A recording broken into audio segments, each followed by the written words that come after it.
हमारे चैनल को सब्सक्राइब करें और बेल आइकन दबाएं। अल्हम्दुलिल्लाहिल्लज़ी खलक़ल अफ़लाक वल अर्दीन मन कान नबिय्यन व आदम बैनल माइ वत्तीन वस्सलातु वस्सलामु अला सय्यिदिल मुरसलीन व अला आलिहि व अस्हाबिहि अजमईन अम्मा बअद फ़अऊज़ु बिल्लाहि मिनश शैतानिर रजीम बिस्मिल्लाहिर रहमानिर रहीम वलक़द कर्रमना बनी आदम व हमलनाहुम फ़िल बर्रि वल बहर व रज़क़नाहुम मिनत तय्यिबात व फ़द्दलनाहुम अला कसीरिम मिम्मन ख़लक़ना तफ़दीला। सदक़ल्लाहु मौलानाल अलिय्युल अज़ीम व बल्लगना रसूलुहुन नबिय्युल अमीनुल मतीनुल करीम। मिंबर नूर पर रौनक़ फ़रोज़ बावक़ार व मुअज़्ज़ज़ उलमाए ज़वील एहतराम व सादात इज़ाम व हुफ़ाज़ किराम बिलख़ुसूस आले रसूल हज़रत सैयद अब्दुर्रहमान बाबा मद्दज़िल्लहुल आली वो मुहिब्बी गिरामी क़द्र हज़रत अल्लामा मौलाना आले रसूल औलादे अली सैयद साजिद साहब क़िबला मद्दज़िल्लहुल आली, दिगर हाज़िरीन मजलिस, अस्सलामु अलैकुम व रहमतुल्लाहि व बरकातुहू। माशाअल्लाह काफ़ी देर से आप मदरसा फैज़ान मखदूम सिमना के तलबा व तालिबात बच्चों और बच्चियों के ज़रिए काफ़ी कुछ समाअत करते रहे। अल्लाह ताला इन बच्चों को और बच्चियों को इल्म नाफ़े अता फरमाए। आमीन सुम्मा आमीन। और जिस मदरसे में, जिस इदारे में ये बच्चे तालीम हासिल कर रहे हैं, उस मदरसे को अल्लाह ताला दीन दोगुनी रात चौगुनी तरक्की अता फरमाए। इस मदरसे के जितने मुआविनीन, मुदर्रिसीन, मुतअल्लिकीन हैं, अल्लाह ताला सबको दारैन की सआदतों से मालामाल फरमाए। हज़रत गिरामी बाकायदा तौर पर कोई तकरीर या खिताब न करते हुए चंद ज़रूरी बातें मैं आपकी गोशगुजार करना चाहता हूँ।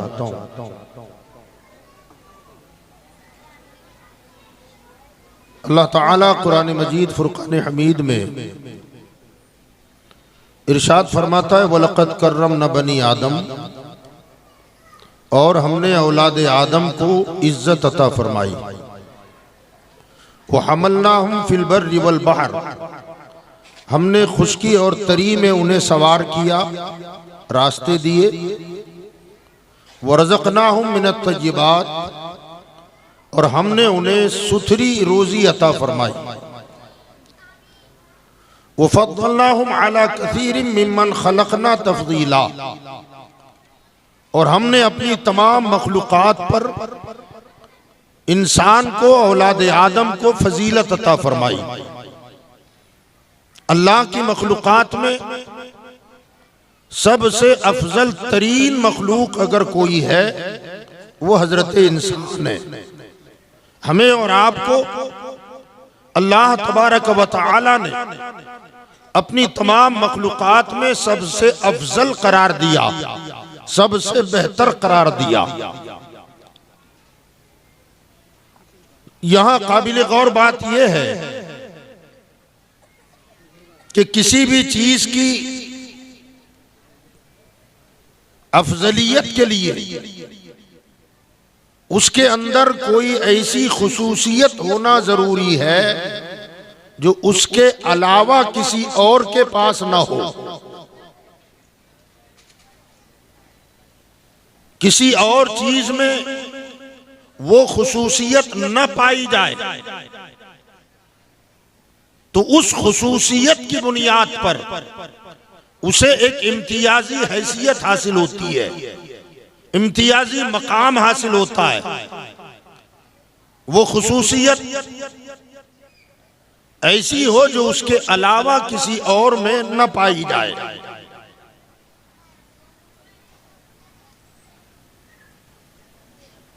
तो आखिर अल्लाह ताला ने इंसान को अपनी मखलूकात में सबसे अफजल तरीन मखलूक जो करार दिया, तो आखिर ये इंसानों के पास या इंसानों में वो कौन सी खुसूसियत है कि जो इसके अलावा किसी और के पास न हो या नहीं है, जिसकी बुनियाद पर अल्लाह ने इंसान को अफजल तरीन मखलूक करार दिया।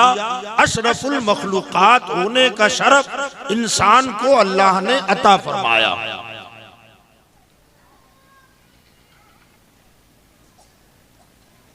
सवाल ये है कि हम अफजल क्यों हैं?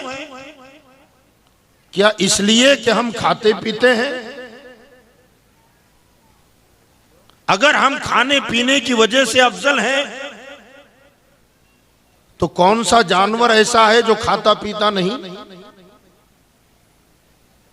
तो खाने पीने के मामले में जानवर और हम बराबर हुए? क्या हम इसलिए बेहतर हैं कि हम सोते जागते हैं? तो जाहिर बात है जानवर भी सोता है जागता है। क्या हम इसलिए अफजल हैं कि हमारे यहां बच्चे पैदा होते हैं? तो जाहिर बात है ये भी कोई खुसूसियत वाली बात नहीं है। दीगर मखलूकात के यहां भी बच्चे पैदा होते हैं।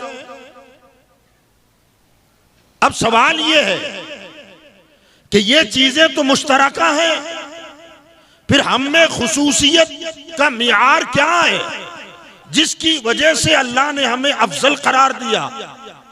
तो मुमकिन है कि हमारे जहन में ये सवाल आए कि इंसान बड़ा ज़हीन है इसलिए कि वो इल्मे तिब जानता है, डॉक्टरी जानता है,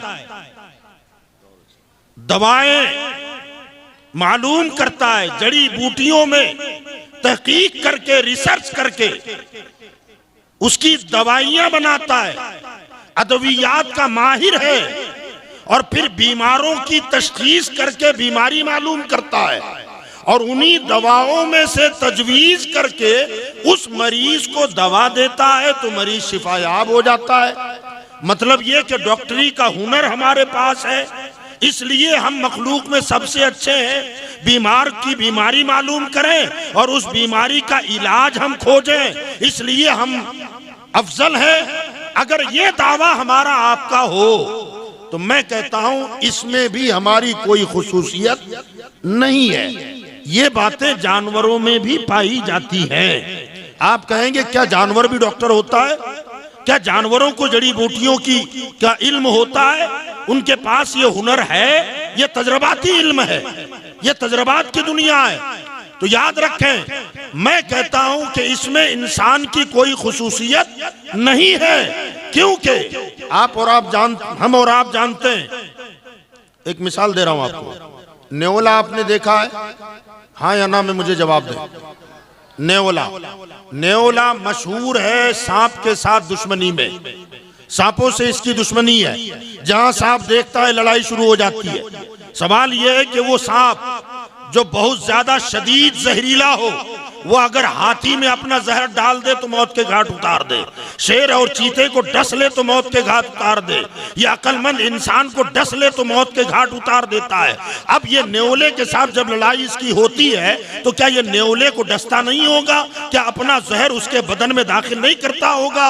अब अगर वो जहर दाखिल करता होगा और नेवले को वो डसता होगा तो ये हाथी को मारने वाला सांप आखिर नेवले को मारता क्यों नहीं है? नेवला मौत के घाट क्यों नहीं नहीं उतरता है तो याद रखिएगा, जिन लोगों ने नेवले और सांप की लड़ाई देखी होगी, वो जब आपस में लड़ाई करते हैं और आमना सामना जब इनका होता है और वो सांप जब नेवले पर अपना जहर असरअंदाज करता है या उसके जिस्म में अपना जहर डालता है, तो आपने देखा होगा लड़ते लड़ते अचानक ये नेवला झाड़ियों में भागता है, जहां दरख्तों के झुंड होते हैं उसमें चला जाता है और चंद ही मिनटों के बाद वापस आता है और फिर सांप के साथ लड़ाई शुरू कर देता है। फिर अगर कुछ देर के बाद सांप अपना जहर दाखिल करने में कामयाब होता है तो फौरन वो झाड़ियों में चला जाता है, झाड़ियों के झुंड में चला जाता है और जाकर चंद मिनटों के बाद फिर वापस आता है। तो सवाल ये है कि लड़ाई करते करते अचानक वो झाड़ियों में क्यों चला जाता है, जंगल की तरफ क्यों जाता है, वहां जाके करता क्या है? तो याद रखें, माहिरीन कहते हैं कि जब सांप उसे डसता है वो झाड़ियों में अंदर जाता है और उसे उस जड़ी के बारे में पता है कि कौन सी जड़ी खाने से सांप का जहर उतर जाता है। वो जाकर के वो सांप जब डसता है वो जाकर के सांप के जहर का तिर्याक तलाश करता है, उस जड़ी को खाता है और वापस आके फिर सांप का मुकाबला करता है और इस तरीके से वो सांप के टुकड़े टुकड़े कर देता है। पता ये चला कि बीमारी की तशखीस करना और फिर उसका जो तोड़ तलाश करना और उसे इस्तेमाल करके उस बीमारी से शिफा पा लेना, अगर ये इंसानों की खुसूसियत होती तो मैं कहता हूं ये दावा तो नेवला भी करेगा कि इसका इल्म तो मुझे भी है, ये तो मैं भी जानता हूं। और आप जानते हैं तकसीम हिंद से पहले का वाकया है, राजस्थान में रजवाड़े हुआ करते थे। हिंदुस्तान में राजाओं के अपने अपने इलाके होते थे। वहां इंदरगढ़ उस जमाने में एक सूबा था, एक राजा का रजवाड़ा था। वहां पर कानूनी एतबार से राजा की तरफ से बंदर मारने पर पाबंदी थी। जैसे आज राष्ट्रीय जानवर बास करार दिए जाते हैं, हिरन मारा नहीं जा सकता, शेर का शिकार नहीं किया जा सकता। अगर कोई हिरन मार दे केस होगा, जेल में चला जाएगा। कोई शेर को मारे तो जेल में चला जाएगा। उस जमाने में ये पाबंदी बंदरों के मारने पर थी। उस जमाने के एक मुअर्रिख ने अपनी याददाश्तों में इसे लिखा है सैयद साहब कि बंदर हजारों की तादाद में हो गए और बंदर की जबल्लत, बंदर की फितरत निहायती शरीर है, वो शरारत भरा जानवर है। और न सिर्फ ये कि शरारत उसकी तबीयत में है बल्कि अजियत रसानी भी उसकी फितरत में है। शरारत तो करता ही है, तकलीफ पहुंचाता है और उसी में उसे खुशी मिलती है। कभी आप देखें ऐसा कई मर्तबा होता है कि अगर वो बंदर कहीं हो और अकेला आदमी हो ना, आप उसे छेड़छाड़ न करें तब भी हाथ पकड़ के थप्पड़ मार देगा। ये बंदरों की फितरत है। कपड़े उठा के फेंक देना, बर्तन फेंक देना, रोटियों की टोकरी से नीचे उतर के रोटियां लेके भाग जाना। औरतें घबरा जाती, परेशान हो गए लोग, नुकसान सहते सहते परेशान। मारो तो कानूनी जुर्म है, ना मारो तो ये मुसीबत सहनी पड़ेगी। वो कहते हैं कि हम लोगों ने मिलकर मशवरा किया कि बंदरों से छुटकारे का कोई तरीका इख्तियार करना चाहिए कि जिसकी वजह से हमें बंदरों से छुटकारा भी मिले और कानून की जद में भी ना आए, पकड़े भी ना जाएं, कानून शिकनी का कोई केस भी हम पर, कोई मुकदमा हम पर दायर ना हो। तो उन्होंने, वो कहते हैं कि हमने जहर खरीदा, जहर खरीद कर आटे में मिलाया, रोटियां बनवाई और रोटियां बनाकर अपने अपने छतों पर उसे फैला दिया। जब फैलाया और फिर हम एक तरफ छुप करके एक कमरे में देखने लगे कि अब क्या होता है। इतने में हमने देखा कि 15-20 बंदर छत पर आए, रोटियां पड़ी हुई है। अब आदत हमेशा की है, रोटी देखो तो उठा के लेके भागता है, लेकिन अब की मर्तबा रोटी पर हाथ नहीं डाल रहे हैं। वो दूर से बैठे बैठे रोटियों का जायजा ले रहे हैं, रोटियों को देख रहे हैं। अब हम समझ रहे हैं कि पता नहीं क्या करेंगे, ये उठा के खाते क्यों नहीं है, रोटियों में जहर था।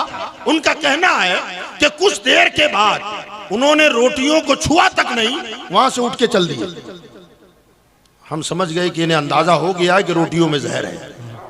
जरा सोचे आप, रोटी में खाने में अगर जहर है तो इंसान को पता ना चले। बंदरों को अल्लाह ने इतनी तो समझ दी है, हालांकि उस वक्त उन्हें इसका पता नहीं था कि जहर है कि नहीं है। उन्होंने ये सोचा होगा, ये ख्याल किया होगा, एक साथ इतनी बिखरी हुई रोटियां क्यों, कुछ तो सबब है। वो चौकन्ना हो गए। अब वो जब निकल के चले गए तो ये साहब कहते हैं कि हम लोग परेशान हुए, कहा यार मेहनत भी जाए गई, पैसा भी चला गया, रोटियों का आटा भी चला गया। कहा ये बंदरों को तो समझ में आ गया इसमें जहर है। मगर कुछ देर के बाद हमने देखा कि दनदनाते हुए 12-15 और मजीद बंदर आए जो बड़े तगड़े थे। वो आए और फिर चारों तरफ से बैठकर रोटियों को घूरने लगे। उनमें से एक बंदर आगे बढ़ा, उसने रोटी उठाई, रोटी को तोड़ा, फेंक दिया। दूसरा आगे बढ़ा, उसने तोड़ा, फेंक दिया, और फिर सारे बंदर दौड़ के वापस चले गए। अब ये सोच रहे कि ये चक्कर क्या है। जब ये उधर निकल गए, कुछ देर के बाद तकरीबन 70 से 80 बंदर दौड़ते हुए, छलांगे लगाते हुए फिर वापस आए। मगर उस वक्त हालत ये बदली हुई थी कि हर बंदर के हाथ में किसी दरख्त की हरी हरी टहनियां थी, उसमें पत्ते लगे हुए थे। वो बंदर आए और आकर के रोटी उठा उठा के चबा चबा के खाने लगे, और सारी रोटियां खाने के बाद वो पत्ते तोड़कर चबा चबा के खाए और दंदनाते हुए निकल गए। एक बंदर भी नहीं मरा। उस मुअर्रिख का कहना है, हमें ताज्जुब हुआ, पहले तो रोटी में जहर है इसका पता लगाना, फिर आकर के उसे सूंघना, आखिर ये किस टाइप का जहर है ये मालूम करना, और इस जहर का तोड़ क्या है उसकी जड़ी बूटी का इल्म हासिल करना। ये इल्म बंदरों को अल्लाह ने दिया है। ऐ इंसान, अगर तू तबीब है इसलिए तू अफजल है, ये ख्याल तेरा गलत है। अगर तू डॉक्टर है, समझता है कि मैं इसलिए अफजल हूँ, ये तेरा ख्याल गलत है। इसलिए कि अगर तू कहेगा कि मैं अफजल इसलिए हूँ कि मैं डॉक्टरी जानता हूँ, मेडिकल साइंस जानता हूँ, दवाओं को मैं जानता हूँ, बीमारों का इलाज करता हूँ, तो हमारे सामने बंदर आके खड़ा हो जाएगा। इसमें तेरी कोई खुसूसियत नहीं है, ये तो मैं भी जानता हूँ। ज्यादा से ज्यादा आदमी ये कह सकता है कि मैं ज्यादा दवाओं को जानता हूँ, तो जानवर ये कहेगा तुझ में बीमारी ज्यादा है, तो फिर दवा भी तू ज्यादा जानता है। हम बीमार ही कम होते हैं तो हम दवा भी कम जानते हैं। बहरहाल ये कोई इम्तियाजी शान नहीं है। अब अगर कोई इंसान ये समझता हो कि मैं इसलिए अफजल हूं, डॉक्टरी को छोड़ दे, मैं इसलिए अफजल हूं कि मैं इंजीनियरिंग जानता हूं, कोठियां बनाता हूं, बंगलों को डिजाइन करता हूं, खूबसूरत मकान बनाता हूं, आलीशान राहत दे मकान, इत्मीनान और सुकून का जरिया है, तो हम उसे डिजाइन करते हैं। इसलिए मैं कोठियां बनाता हूं, बंगले बनाता हूं, बिल्डिंगें बनाता हूं, मकान बनाता हूं, खूबसूरत खूबसूरत इमारत बनाता हूं, इसलिए अफजल हूं। चिड़िया सामने आ जाएगी, वाह, बिया देखिए, चिड़िया नुमा परिंदा है, बमुश्किल 50 ग्राम का भी शायद नहीं होता होगा, मगर घास के तिनके चुन चुन के ऐसा घोंसला बनाती है, दरख्तों पे लटका रहता है। कमाल ये है कि कमरे भी होते हैं। अगर करीब से देखा होगा, मेरा ताल्लुक गांव और देहात से है, मैंने बहुत खेला है बचपन में, उससे तोड़ तोड़ के हम लाते थे, झूला झूलते, उसमें कमरे तो होते ही है, बाकायदा बच्चों के झूलने के लिए झूले भी होते हैं, घास के तिनके और दरख्त की टहनियों पे लटके रहते हैं, मजबूत इतना कि तूफान आए या आंधी उसका बाल भी बेका नहीं कर सकते। आंधी और तूफान में भी कोई पानी का कतरा उसके अंदर चला जाए क्या मजाल, इतना महफूज मकान। अगर हम ये कहें कि हम इंजीनियरिंग जानते हैं, आलीशान कोठियां बनाते हैं, हम इसलिए अफजल हैं, तो चिड़िया सामने आ जाएगी कि तू अपने मकान की बात करता है, मेरा भी मकान देख, अलग अलग कमरे बनाती हूँ, अलग अलग झूले बनाती हूँ, मकान बनाने के मामले में तू और मैं बराबर है। आखिर तू फजीलत वाला कैसे हो गया, तू अजमत वाला कैसे हो गया। हजरात गिरामी, और अगर जदीद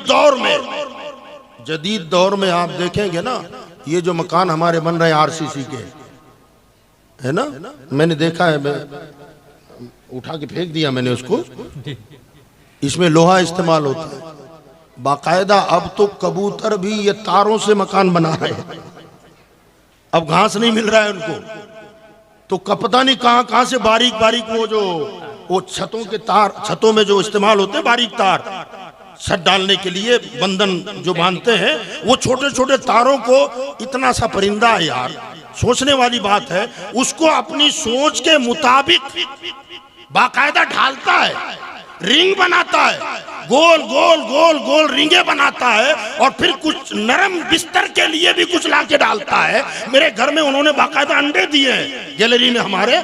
मुझे ताज्जुब हुआ कि मैं समझता था आरसीसी का हम ही बनाते हैं, अब तो इन्होंने भी शुरू कर दिया है, बाकायदा लोहा और स्टील इस्तेमाल कर रहे हैं। अब जरा सोचो, हम अगर ये कहें कि हम अफजल इसलिए है कि आलीशान मकान बनाते हैं, तो ये परिंदे भी आके कहेंगे कि मकान तो हम भी बनाते हैं, लिहाजा इस महारत में हम और तुम बराबर हैं। अब मुश्किल से ये हो सकता है कि हम ये कहें कि हमारा मकान कहाँ, चिड़िया का घोंसला कहाँ, हमारा मकान कहाँ, कबूतर का घोंसला कहाँ, वो लायक नफरत है। हमारा मकान बड़ा खूबसूरत होता है। मैं कहता हूँ ये बात करने का हमें उस वक्त हक होता जब हमारे मकानों को कबूतर और चिड़िया ललचाई हुई नजर से देखते। अगर वो पछताते कि मैं कमजोर मकान में रहता हूँ या आलीशान मकान में रहता हूँ, मगर वो हमारे मकानों को ललचाई हुई नजरों से नहीं देखते, वो अपने मकान में खुश है इसलिए कि उसी में उन्हें राहत मिलती है। अब अगर वो आपके मकान को पसंद करते तो 2 नंबर की बात थी।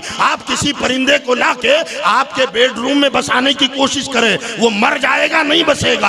अगर जबरदस्ती करोगे तो वो अपना ही घर बना के रहेगा, आपके बेडरूम में सोने की कोशिश नहीं करेगा। लिहाजा पता चला कि अगर हम ये दावा करें कि अफजल इसलिए है कि आलीशान मकान बनाते हैं, तो चिड़िया मुकाबले में आ जाएगी, कबूतर मुकाबले में आ जाएगा, कहेगा कि हम और तुम इस मामले में बराबर हैं। पता ये चला इंसान डॉक्टर होने की हैसियत से अफजल हो ये नहीं है, इंजीनियर है इसलिए अफजल है, का ना ये तो परिंदे भी बनाते हैं मकानात। इसी तरीके से आप देखें, अगर इंसान ये कहे कि मैं अफजल इसलिए हूँ कि मैं कपड़ा बनाता हूँ, मैं कपड़ा बनाता हूँ, देखो कितना बारीक और मुलायम कपड़ा बनाता हूँ, मैं कपास से बाकायदा रुई बनाता हूँ, रुई से धागा बनाता हूँ, धागे से कपड़ा बुनता हूँ, जाल बनाता हूँ, इसलिए मैं अफजल हूँ। हमारे सामने मकड़ी आ जाएगी, वो कहेगी मेरा भी देखा है तूने खैमा, मैंने कैसा नस्ब किया हुआ है, तू तो दावा करता है कि तूने कपास से रुई और रुई से धागा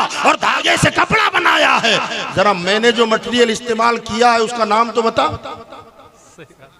मैं जो जाला बनाती हूँ क्या उससे मुलायम भी कपड़ा तू बना सकता है? और कितने ताने बाने उसमें होते हैं, जो बाकायदा लूम्स चलाते हैं वो जानते हैं ताना किसे कहते हैं, बाना किसे कहते हैं। अब उसमें देखें आप, चारों तरफ से मकड़ी बेहतरीन जाला बनाती है और कमाल ये है कि उसके रहने का घर भी वो है। आप जालों से जाले बनाकर, सूत के जाले बनाकर मछलियों का शिकार करते हो, वो भी मक्खियों का शिकार करती है। जाला बनाती रहती भी उसमें है, मक्खी आई मकोड़ा आया उसमें आके फंस जाता है, पूरी जिंदगी हाथ पैर मारता रह जाए, जान दे देता है मगर जाले से छूट नहीं पाता। याद रखें। और वो खैमा नुमा जो बनाती है जाला, आपने देखा होगा जो उस खैमे को नस्ब करती है ना, चारों तरफ से बराबर फिट होता है। अब अगर हम कहें कि हम कपड़ा बनाते हैं इसलिए अफजल हैं, तो मकड़ी सामने आ जाएगी। मुमकिन है इंसान ये कहे कि मैं अफजल इसलिए हूं कि मैं सियासत जानता हूं, माहिर सियासत हूं, मैं अपने मुल्क के इंतजामात संभालता हूं, कानून बनाता हूं, खिलाफ वर्जी करने वालों के लिए सजाएं मुतय्यन करता हूं, पार्लियामेंट हम चलाते हैं, मुकन्नना चलाते हैं, अदालत चलाते हैं, बाकायदा कानून बनाते हैं, उसे नाफिज किया जाता है और नाफिज करने के बाद अगर कोई कानून शिकनी करता है उसे बाकायदा सजाएं दी जाती है। मैं कहता हूं कि अगर हम ये दावा करें कि हम अफजल इसलिए हैं कि हम इल्मे सियासत जानते हैं, सियासत में महारत रखते हैं, तो मैं कहूँगा जब हम ये दावा करेंगे तो शहद की मक्खियाँ हमारे सामने आ जाएगी। शहद की मक्खियों की सियासत आप जानते हैं, हजारों लाखों की तादाद में मक्खियां जो छत्ता बनाती है, वो छत्ता बगैर चरवाए के रेवड़ की तरह नहीं होती बकरियों की, बल्कि बाकायदा तौर पर मक्खियों में उनकी मलिका होती है, उनका सरदार होता है और वो सरदार बाकायदा छत्तों की निगरानी करता है, वो छत्ता जो लगा रहता है उसकी निगरानी करता है। और ये कमाल देखें ना आप, मकान बनाने के हवाले से भी आप जरा गौर करें, शहद के छत्तों को अगर आपने देखा हो, बेचने वाले भी आते हैं हमारे शहर में, देखा होगा उसमें सुराख इतने बेहतर तरीके से बनते हैं कि अगर आप नापने लगो ना खुदा की कसम मर जाओगे मगर किसी सुराख को छोटा और बड़ा करार नहीं दिया जा सकता, सबसे एक जैसे इतनी बेहतरीन तरीके से सुराख उसमें होते हैं। और कमाल यह कि बच्चों के पलने और रहने की जगह अलग, शहद बनाने की जगह अलग, और वो बगैर सरदार के नहीं रहती, अपने अमीर को लेकर रहती है।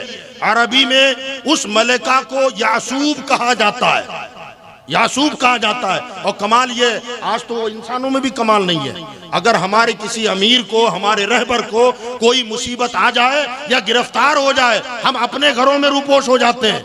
मगर आप देखें ये हिंदुस्तान में सापुतारा चले जाए ना आप,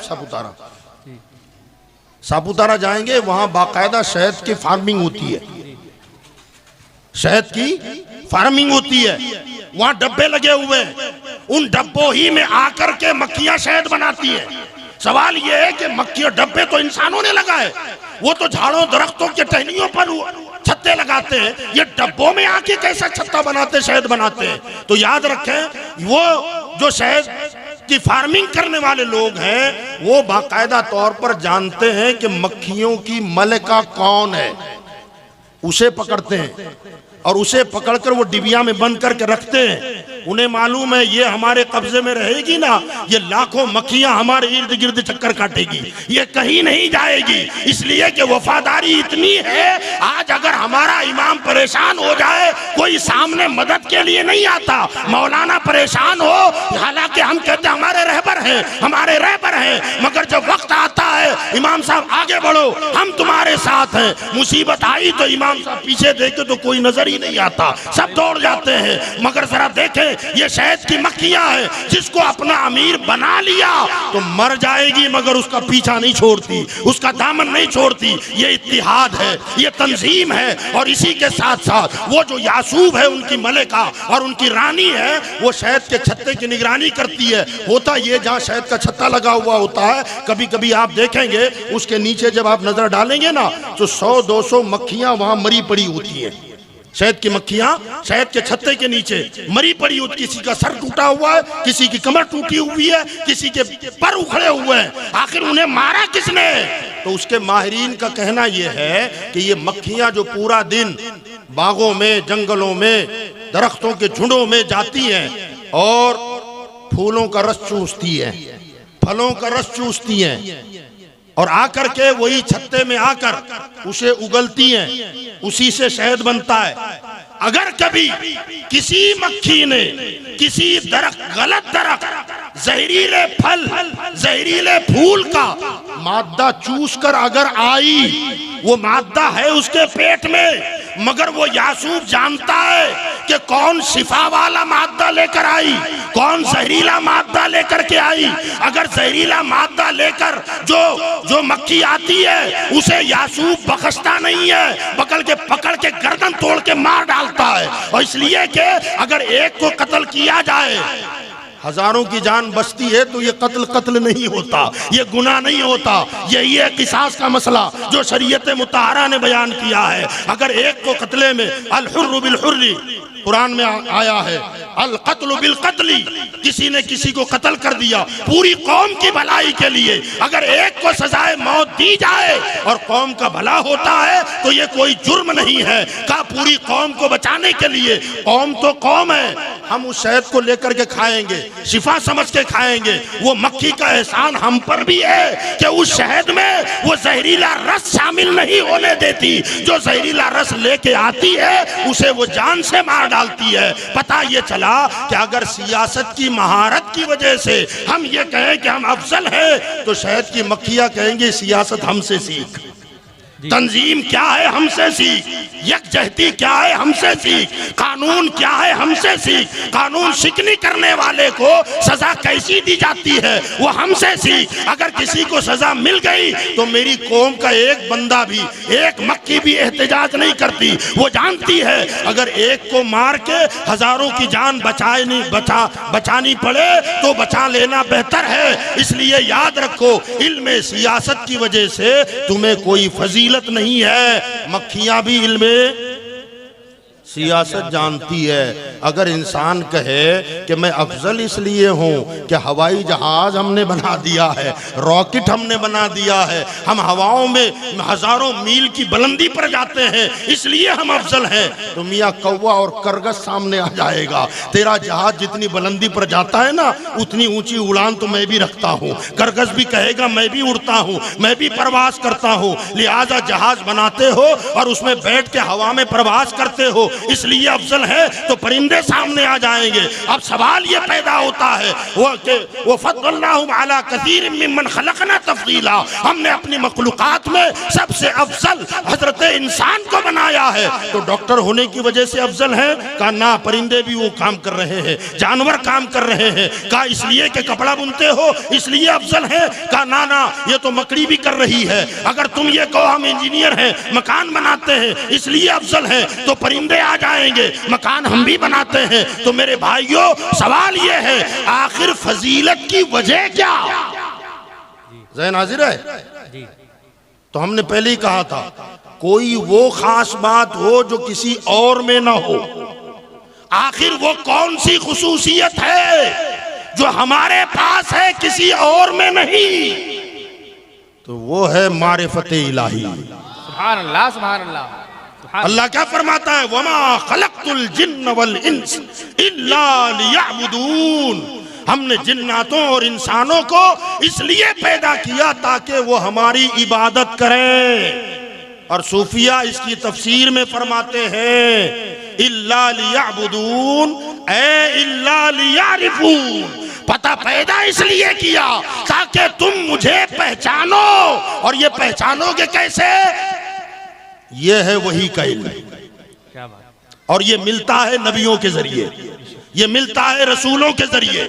इल्म वही के बगैर अपने खालिक और मालिक की मारिफत हासिल नहीं हो सकती। तो उसके लिए जरूरी है कि हम इल्म कुरान सीखें, इल्म हदीस सीखें, इल्म फिक्र सीखें। अब ये वो इल्म है कि दुनिया की कोई मखलूक यहाँ हमारे सामने नहीं आ सकती। हम कहेंगे अल्लाह की मारिफत का जो इल्म है वो कुरान के जरिए हमें मिला है, मुस्तफ़ा के जरिए हमें मिला है। अब अल्लाह फरमाता है कि वलक़द कर्रमना बनी आदम, हमने इंसान को इज्जत इसलिए दी है कि जो तू जानता है वो कोई और नहीं जानता। नारे तकबीर, नारे रिसालत, उलमाए अहले सुन्नत, मसलके आला हजरत, मदरसा फैजाने मखदूमे सिमना, नारे तकबीर, नारे रिसालत। कहीं आप ये ना समझें कि मौलाना डॉक्टर बनाना छोड़ दें, इंजीनियर बनाना छोड़ दें। मैं कहता हूं ना, कीजिए, मगर फर्क समझें, इसका फर्क समझें। बच्चा डॉक्टर बन रहा है, इंजीनियर बन रहा है, मकसद क्या है? क्यों बना रहे हो? अच्छी लाइफ हो। डॉक्टर बनेगा, अच्छा कमाएगा, अच्छी जिंदगी जिएगा, अच्छे शोबाजात में काम करेगा। असरी उलूम जो कॉलेजों और यूनिवर्सिटियों में मिलते हैं, ये उलूम से क्या होगा? बच्चे की जिंदगी और लाइफ बेहतर होगी। क्या पता चला? डॉक्टरी जरूरत है, इंजीनियरिंग जरूरत है, असरी उलूम जरूरत है, कुरान का इल्म जरूरत नहीं मकसद है। बेशक बेशक, मकसद और जरूरत को समझें। अल्लाह फरमाता है कि तुझे पैदा इसलिए किया, तो जरूरत और है, मकसदियत और है। मकसद तो अफजल होगा ना, जरूरत और है। जाहिर बात है, मैं अपने घर से जब चला तो मकसद क्या था? यहां आना, ये स्टेज मेरा मकसद था, आकर कुछ बोलना मकसद था। मगर हमारे यूनुस भाई गाड़ी लेकर के आए, 4 व्हील में मुझे बिठाया। 4 व्हील में बैठना मकसद था कि जरूरत? जी जरूरत थी। जहां तक जरूरत थी इस्तेमाल कर लिया, वहां वो नुक्कड़ पे छोड़ दिया, अपने मकसद की जगह आके बैठ गया। तो मकसद मुसलसल जरूरत मुसलसल साथ नहीं रहती, मकसद हमेशा नजर के सामने होता है। तो मकसदियत रज़ा इलाही है और उसकी रजा के लिए इल्म दीन हासिल करना जरूरी है। तो डॉक्टरी जरूरत है, मगर कुरान का पढ़ना मकसद है, हदीस का जानना मकसद है, मारिफते खुदाबंदी मकसद है। तो ये जरूरत है हासिल करें, मगर मकसद को फरामोश ना करें, जिसकी वजह से अफजलियत मिली, जिसकी वजह से वकार मिला, जिसकी वजह से तमकनत मिली। याद रखें, अगर वो मकसद फरामोश हो गया, मकसद भुला बैठे, फजीलत खत्म। हाँ या ना? जो खुसूसियत की बुनियाद पर अफजल थे ना, वो खुसूसियत ही अगर निकल गई तो अफजल रहेगी। ये देखिए, ये लाइट चमक रही है, रोशनी दे रही है ना। इसको बनाया क्यों गया? गली रोशन हो, अंधेरा दूर हो। सर पे लटकाया है उसे, ऊपर रखा हुआ है, मकसद है कि रोशनी दे। अब अगर वो रोशनी देना बंद कर दे, रखोगे उसे वहां? पूछ रहा हूं, क्यों? कांच नहीं है उस पर, करंट नहीं आ रही है, सब कुछ तो बराबर है। का मौलाना उसने अपना मकसद छोड़ दिया है, अब क्या करेंगे? का निकालो, फेंको, दूसरा लगाओ। यही होगा। ये हमारे सामने माइक है, क्या मकसद है? हमारी आवाज को वहां पहुंचाना, वो अपना काम आगे पहुंचाने का करता है। ये माइक वाले भाई को देखें आप, डब्बा होगा इसका जी, है ना? हाँ, यहां से जब खोलेंगे ना तो बाकायदा बेडरूम है उसका, और बेडरूम भी सादा नहीं है, उसमें बाकायदा स्पंज लगा हुआ है, नरम गद्दा है, उस पर सुलाता है आराम से। माइक वाले भाई उस पे सुलाते हैं, ऊपर से पैक करके रखते हैं, इतना संभालते हैं। अब हम जब इनके गोडाउन में जाएं तो इसे संभाल संभाल के नरम गद्दे पे सुला के रखा है, और 2-5 इनके गोडाउन में ऐसे नीचे भी पड़े होंगे जो ठोकरों में आ रहे होंगे। हमने कहा यार ये वही तो माइक है जिसके ऊपर आप गद्दे लगा लगा के सुला रहे हो, और इसे कदमों में डाल दिया। ये कहेंगे हजरत नहीं समझ में आए आपके, जब तक ये मकसद में काम कर रहा था ना, तब तक इसको भी गद्दे में सुलाते थे, तब तक इसका भी अपना बेडरूम था, मगर जब इसने आवाज देना बंद कर दिया, ये ठोकरों में आ गया है, और जिसने इसकी जगह पर ले लिया है, अब वो अपने बेडरूम में जाके सो रहा है। पता ये चला मुसलमानों, हमारी जिंदगी का मकसद अल्लाह की पहचान है, अल्लाह की मारिफत है, रसूलुल्लाह की रिसालत का इकरार है, रसूलुल्लाह की रिसालत पर ईमान लाना है, मुस्तफा की सुन्नतों पर अमल करना है, अल्लाह की इबादत है, अल्लाह की बंदगी है। और वो सारी चीजों का इल्म हमें कुरान से मिलेगा। अल्लाह की मर्जियात क्या है, नामर्जियात क्या है, अल्लाह किस काम से खुश होता है, कौन से कामों से नाराज होता है, उस चीज को जानना ये कहां मिलेगा?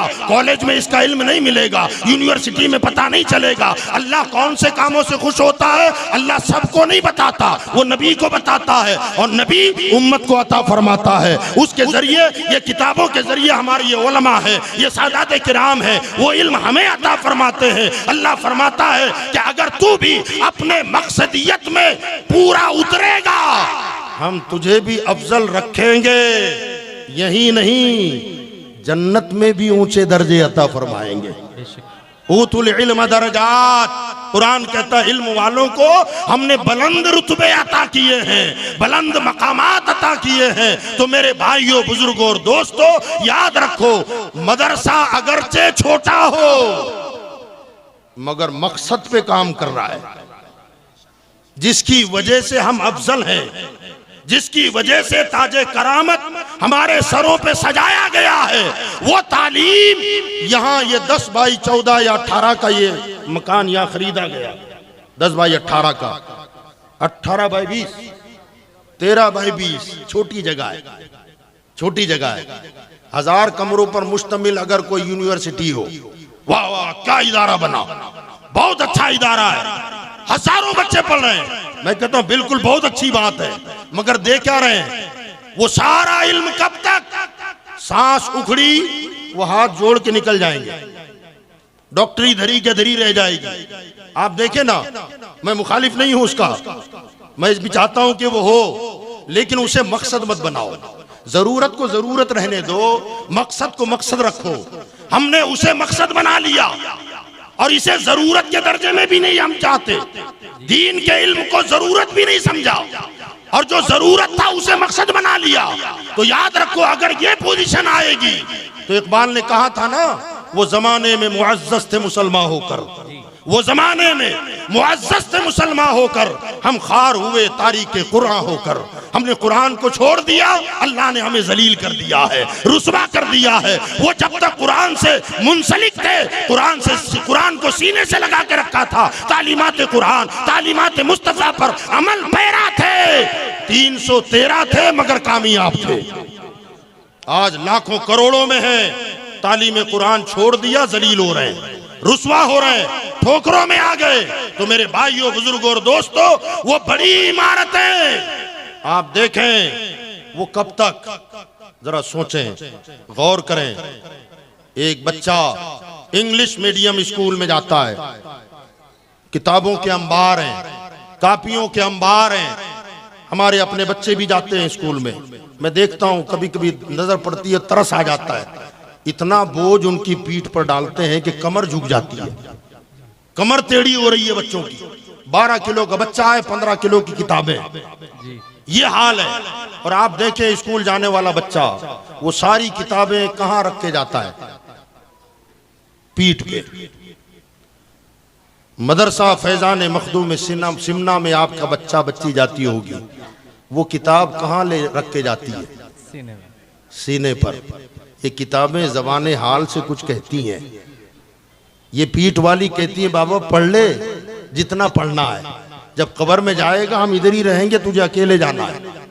मगर ये सीने से लगी हुई किताब कहती है बुन्ना पढ़ ले, मुन्नी पढ़ ले, घबराना मत, कब्र में तू बाद में आएगा, नूर बन के चमकने में पहले जाऊंगा। सुभान अल्लाह, सुभान अल्लाह। कब्र से तू उठाया बाद में जाएगा, मीज़ान अमल पर तुझसे पहले मैं हाजिर हो जाऊंगी और अल्लाह की बारगाह में हुज्जत करूंगी। मौला, अगर तूने मुझे अपना कलाम करार दिया है तो मेरे पढ़ने वाले को मेरे साथ जन्नत में दाखिल फरमा दे। सुभान अल्लाह, सुभान अल्लाह, सुभान अल्लाह, सुभान अल्लाह। याद रखो, ये कुरान वो किताब है, यकीन जाने आप, ये नमाज, ये रोजा, ये ज़कात, ये हज, ये इबादत है, मगर कुरान कुरान है यार, उसकी तिलावत तिलावत है।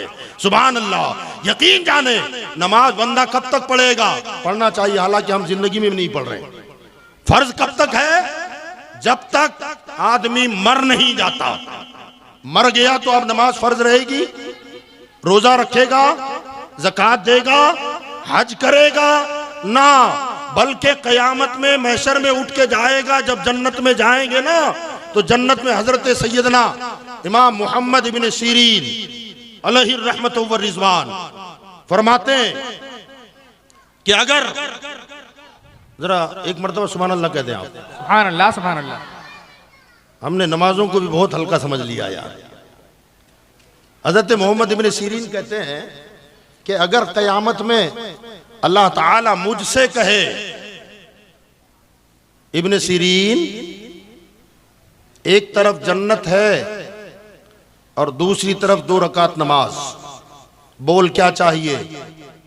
अगर जन्नत में जाएगा तो नमाज की इजाजत नहीं, और 2 रकात नमाज पढ़ लेगा तो फिर जन्नत का दाखिला नहीं होगा। बोल क्या चाहिए? अगर मेरा रब मुझे इख्तियार दे दे तो इब्ने सीरीन कहते हैं खुदा की कसम जन्नत छोड़ दूंगा, 2 रकात नमाज पढ़ लूंगा। मुसलमानों जरा गौर करें, आप जरा गौर करें। उनसे पूछा गया, हुजूर इतना बड़ा फैसला, 2 रकात नमाज, अब हम तो 2 मिनट में पूरी कर दें, अब वो बड़े लोग हैं तो हो सकता है 2 रकात में पूरा कुरान पढ़ दे, है ना? या 1 रकात में 1 कुरान पढ़ डाले, 2 रकात में 2 कुरान पढ़ डाले, तब भी कितना? 12 घंटा, 24 घंटा, पूरा दिन 1 रकात, रात भर 1 रकात, 24 घंटे में पूरी जन्नत। खालिदीन फीहा अबदा, जो उसमें दाखिल हो गया हमेशा हमेश के लिए दाखिल हो गया। का हुजूर 2 रकात नमाज चंद मिनटों में पूरी हो जाए, उसके लिए आप जन्नत छोड़ देंगे? तो कहा हाँ। का हुजूर वजह इब्न सीरीन का कौल है, आप फरमाते हैं इसलिए कि जन्नत मैं चाहता हूं और नमाज मेरा रब चाहता है। सुभान अल्लाह, सुभान अल्लाह। और बंदा तो कहते ही उसे है ना जो अपने रब की मर्जी पर अपनी मर्जी कुर्बान कर दे। इसलिए जन्नत छोड़ दूंगा, जन्नत बंदा चाहता है और नमाज रब चाहता है, अल्लाह चाहता है। तो बहरहाल जन्नत में जन्नती नमाज अदा नहीं कर सकते, नहीं करेंगे, वहां रोजा नहीं होगा। क्यों? अल्लाह फरमाएगा ये दारुल जज़ा है, दारुल अमल दुनिया थी, वहां ये सारे काम थे। जन्नत में नमाज नहीं, रोजा नहीं, हज नहीं, खैर खैरात और ज़कात नहीं। याद रखें, जन्नत में जन्नतियों पर ये मशक्कतें नहीं डाली जाएगी, ये इबादत नहीं होगी, मगर कुरान की तिलावत वो इबादत है जो जन्नत में भी होगी। सुभान अल्लाह, सुभान अल्लाह। कुरान की तिलावत जन्नत में भी होगी। अब वक्त नहीं है कि हम तफसील में जाएं, बस मुख्तसर इतना सुन लें कि जिन्होंने कुरान पढ़ा, जिन्होंने अपने बच्चों को हाफिज कुरान बनाया, अल्लाह ताला इरशाद फरमाएगा, ओ मेरे कुरान के हाफिज, अपने खानदान से 10 ऐसे बंदे, हजरत मौला अली की रिवायत है, 10 ऐसे बंदे चुन जिन पर जहन्नम वाजिब हो चुका है, उनको अपने साथ लेकर जन्नत में दाखिल हो जाओ। हाफिज कुरान जन्नत में दाखिल होगा अपने खानदान के 10 वो बंदों को लेकर जिन पर जहन्नम वाजिब हो चुका है बदअमालियों के सबब, और उसके माँ बाप को अल्लाह ताला नूर के मिंबर पर बिठाएगा, उनके सरों पर नूर का ताज सजाएगा, और हाफिज कुरान से कहा जाएगा, जन्नत में दाखिल तो हो गया, अब कुरान पढ़ता जा और जन्नत के दर्जों पर चढ़ता जा। हर आयत पर जन्नत का एक दर्जा बुलंद होता जाएगा, हर आयत पर एक दर्जा बुलंद होता जाएगा। पता चला कि कुरान वो है किताब कि जो जन्नत में भी उसकी तिलावत होती रहेगी। तो मेरे भाइयों, ये मदरसा वो मदरसा है जहां जन्नत वाला काम होता है। आपके बच्चों को वो कलाम सिखाया जाता है, वो कुरान सिखाया जाता है, जिस मकसद की वजह से, जिस खुसूसियत की वजह से अल्लाह ने हमें अफजल करार दिया है। तो मेरे भाइयों, बुजुर्गों और दोस्तों, ये मदरसा देखने में छोटा है मगर इसकी अजमत व बरतरी बहुत आला है। लिहाजा जितना ख्याल हम दुनियावी और असरी तालीम में तवज्जो दे रहे हैं, जितना उसका ख्याल कर रहे हैं, हमें चाहिए कि हम उधर भी ध्यान रखें और इधर भी ख्याल रखें। इसके भी तरफ हमारी तवज्जो होनी चाहिए, क्योंकि उन उलूम से हमारी दुनिया संवरती है, और ये वो है जिससे दुनिया आखिरत दोनों संवरती है, और खुद की नहीं, खुद माँ बाप की भी संवर जाती है। तो मेरे बुजुर्गों, दोस्तों, अजीज साथियों, ये मदरसे को तरक्की देना, इसे बुलंदी तक ले जाना, ये हमारा आपका दीनी अखलाकी फरीज़ा है। कोशिश करेंगे इंशाअल्लाह, बुलंद आवाज़ से कहें इंशाअल्लाह। और आप जानते ही होंगे कि ये मदरसा तकरीबन 14 लाख रुपया मुझे जब बताया गया था तब की बात कर रहा हूँ, ये अभी ज़्यादा टाइम नहीं हो रहा है। कहाँ गया साहब? हाँ, है ना, 2 जुम्मा पहले। हाँ, उस वक्त 14 लाख थे, मुमकिन है कुछ और आप लोगों ने ताउन किया होगा। कर्ज में चल रहा है वो, अभी प्रॉपर्टी बाकायदा इदारे के नाम नहीं हुई है, जाती नहीं हुआ है मुकम्मल तौर पर। जाहिर बात है, मदरसे की अपनी इमारत हो तो आज जितने बच्चे पढ़ रहे हैं तकलीफ तो होती होगी, जगह कम है। अगर वो पूरा का पूरा मदरसा अपनी मिल्कियत में आएगा, क्लासें बढ़ेगी, असातिज़ा बढ़ेंगे, बच्चे बढ़ेंगे, तालीम बढ़ जाएगी, और जब तालीम बढ़ेगी तो यकीन जाने, बाज़ लोगों को ना एक नज़रिया ये है, चूँकि हम मस्जिदों के मामले में थोड़ा पेश रहते हैं, काम कर रहे हैं, तो हमें पता चल रहा है, बाज़ लोगों की सैयद साहब ख्वाहिश होती है कि हजरत मस्जिद में बोरिंग करवाने का हो ना तो वो मेरे को बोलना जी। मैं कहा दूसरा तो कहना उसमें इंटरेस्ट नहीं मुझे। अरे बाज़ लोग मेरे पास ऐसे आए, एक मस्जिद का काम चल रहा है और 7 बोरिंग वाले आके खड़े हो गए, हजरत बोरिंग हम करवा देते हैं। मैंने कहा 7 बोर डालेंगे उसमें, बोरिंग 7 लगवाएंगे। मैंने कहा दूसरा काम हो रहा है ना, तो कहना हजरत दूसरी और कोई बनेगी ना तो उसमें बता देना, बोरिंग कराएंगे। बाज लोगों का ये कि जमात खाने की टाइल्स लगाएंगे, उसी में इंटरेस्ट है उनको। मैं कहता हूं याद रखिएगा, कोई भी दीनी काम, मैं एक मिसाल दे दूं आपको छोटी सी। मुझे बताइए कि एक आदमी आपके पास आया और वो कह रहा है कि सेठ साहब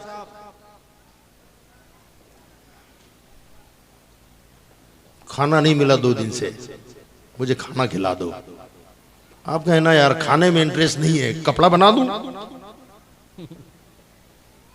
वो कहे मैं कपड़ा लेके क्या करूं, मुझे भूख लगी है, मुझे खाना दो।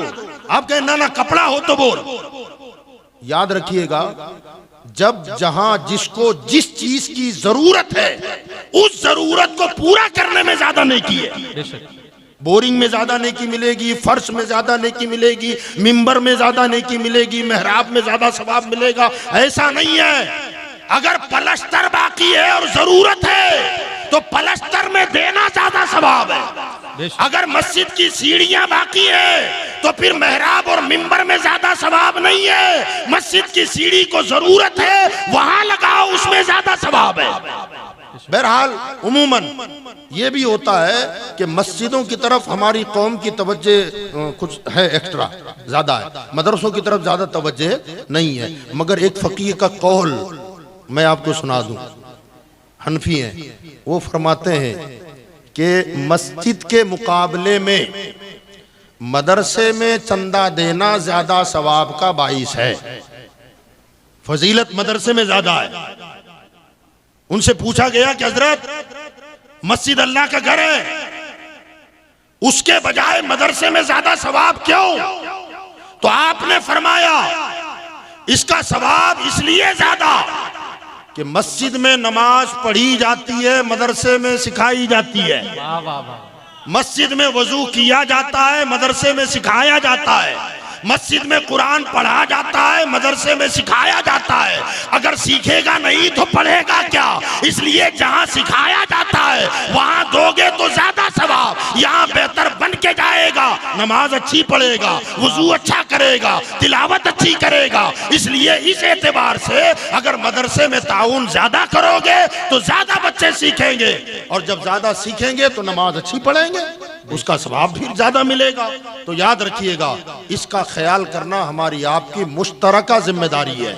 तो आपसे मेरी गुजारिश है कि ज्यादा से ज्यादा ताउन इस मदरसे में देंगे इंशाअल्लाह। दिया होगा, अब तक आपने दिया होगा, मगर एक मर्तबा देकर आप ये समझे कि मैं फारिग हो गया तो ऐसा ना सोचें। घर में रोजाना खर्च लगता ही रहता है, करते हो ना, वो भी जरूरत है, मगर ये मकसद है, समझ गए ना आप? तो जरूरत को जरूरत के हद तक रखें। एक और रिवायत मैं आपको सुना दूं और अपनी बात को मैं मुकम्मल कर दूं। हुजूर रहमत आलम नूर मुजस्सम सल्लल्लाहु तआला अलैहि वसल्लम के काशाना अक़दस में एक मर्तबा सरकार ने बकरी ज़िबा फरमाई, और बकरी ज़िबा करने के बाद उसके गोश्त के टुकड़े करने के लिए एक बंदा आ गया। हुजूर ने ज़िबा की और मस्जिद में चले गए। जब मस्जिद में गए, इतने में बकरी ज़िबा होने की खबर मदीना में फैल गई। अब मदीना के लोग सब अच्छी तरह जानते हैं, वो क्या हम भी जानते हैं, मेरे करीम से गर कतरा किसी ने मांगा, दरिया बहा दिए हैं, दुर्बे बहा दिए हैं। एक और जगह आला हज़रत फरमाते हैं, मंगता का हाथ उठते ही दाता की देन है, मंगता का हाथ उठते ही दाता की देन है, दूरी कबूल अर्ज में बस हाथ भर की है। हाथ उठाया और डाल दिया। अब सब जानते थे कि वहां से वाह क्या जूदो करम है शह बता तेरा, नहीं सुनता ही नहीं मांगने वाला तेरा। लोग आते गए, सरकार मस्जिद में, और माँ आयशा सिद्दीक़ा जाहिर बात है हुजूर की सोबत में थी, वो जानती थी इस दरवाजे से कोई खाली जाएगा ये तो पॉसिबल ही नहीं है, मुमकिन ही नहीं है। माँ आयशा सिद्दीक़ा देती चली गई, देती चली गई, देती चली गई। जब हुजूर तशरीफ लाए ना काशाना अक़दस में, तो गोश्त का एक टुकड़ा भी नजर नहीं आ रहा है। सरकार ने फरमाया आयशा बकरी कहाँ चली गई? तो सैयदा आयशा ने कहा या रसूलल्लाह सारी बकरी बट गई, बकरी का सर बचा है बस। क्या कहा? बकरी का खाली सर बचा है, बकरी बट गई। हमारे आका सल्लल्लाहु अलैहि वसल्लम ने फरमाया आयशा यूं न बोल, बकरी बट गई सर बचा, यूं न बोल। कहा या रसूलल्लाह फिर क्या कहूं? कहा बकरी बच गई सर न बचा। कहा या रसूलल्लाह सर ही बचा है, बकरी तो बढ़ गई। आका ने फरमाया जो अल्लाह के नाम पर तू दे चुकी वही तो बची है, वाह वाह वाह वाह वाह। क्योंकि कयामत में वही हमारे काम आएगी। और ये जो सर है ये हम खाएंगे तो ये तो जाया हो जाएगा, मगर जो गुरुबा ले गए, जो हमें कब्र और हश्र में काम आएगा वही बचा हुआ है। ए अपनी बिल्डिंगें बनाने वालों, अपने मकानात बनाने वालों, अपना बैंक बैलेंस करने वालों, अलाट पलाट में खर्च करने वालों, याद रखो मेरे आका ने एक और मकाम पर फरमाया, है इंसान जिस माल को तू कहता है कि ये मेरा है, ये मेरा है, ये मेरा है, जरा गौर कर वो माल, उसी माल में से तू खाता है, जो उस माल से तूने खाया वो तो जाये हो गया, उसी माल से तूने पहना, जो पहना वो पुराना हो गया, और जो छोड़ के मर गया वो गैरों का हो गया। तेरा अपना कौन सा है? आका फरमाते हैं तेरा वही है जो जिंदगी में तूने अल्लाह के नाम पे खर्च किया है। सुभान अल्लाह, सुभान अल्लाह। क्योंकि वही माल तुझे कब्र में काम आएगा, वही माल तुझे हशर में काम आएगा। तो याद रखे, जो आप अपनी बिल्डिंगें बना रहे हो, अपने बंगले बना रहे हो, अभी मौत का झटका लगेगा ना, खुदा की कसम जनाजा लेके अभी चल रहे होंगे, घर में तो रो धो के आसमान सर पे उठा लिया होगा बच्चों ने, मगर जब जनाजे में निकलेंगे ना तो माइंड सेट कर रहे हैं, ये वो उधर वाला बड़े भैया को दे देंगे, इधर वाला छोटे को दे देंगे, वो तीसरा वाला वो कोने का मकान है वो बहन को चल जाएगा, वो हो जाएगा ना, ये उसको इतना मिलेगा, उसको इतना, जहन में प्लान बनना शुरू हो जाते हैं। हम कहते थे मेरा मकान, मेरा मकान, मेरा बंगला, मेरी कोठी, ये सब मेरा मेरा मेरा। याद रखो सरकार फरमाते हैं वो तो गैरों का हो गया, तेरा क्या है? का सुन, फैजान मखदूम सिमना के मदरसे में कुछ डाल, अगर ये बन गया ना तो जन्नत में तेरा अपना बन जाएगा। वाह वाह वाह, बेशक बेशक, वो तेरा अपना होगा, वहां कोई बेटा दावा करने नहीं आएगा, कोई बेटी दावेदार नहीं होगी, वहां बीवी का 8वां हिस्सा लेने नहीं आएगी। तो याद रखो वो हमारा अपना है, पर्सनल है, जाती है। तो जाती बनाओ ना, हिस्सेदारों में क्यों ज्यादा दौड़ रहे हो? मैं ये नहीं कहता कि मत बनाइए, मगर बनाइए, कोशिश इस तरफ भी कीजिए, तवज्जो इस तरफ दें। अल्लाह ताला आप तमामी हजरात को दीनों दुनिया की भलाइयां नसीब फरमाए। इस मदरसे पर तवज्जो सब ऐसे डालें जैसा अपना घर बन रहा है, क्योंकि वही आपका अपना है। क़यामत में जब जाओगे तो जन्नत में महल मिलेंगे, फलां साहब, फलां साहब, फलां साहब, वहां फिर किसी और का दाखला नहीं होगा, वो सिर्फ आपका अपना होगा। अल्लाह पाक मुझे आपको कहने सुनने से ज्यादा अमल की तौफीक अता फरमाए। वमा अलैना इल्लल बलाग। अस्सलामु अलैकुम व रहमतुल्लाह।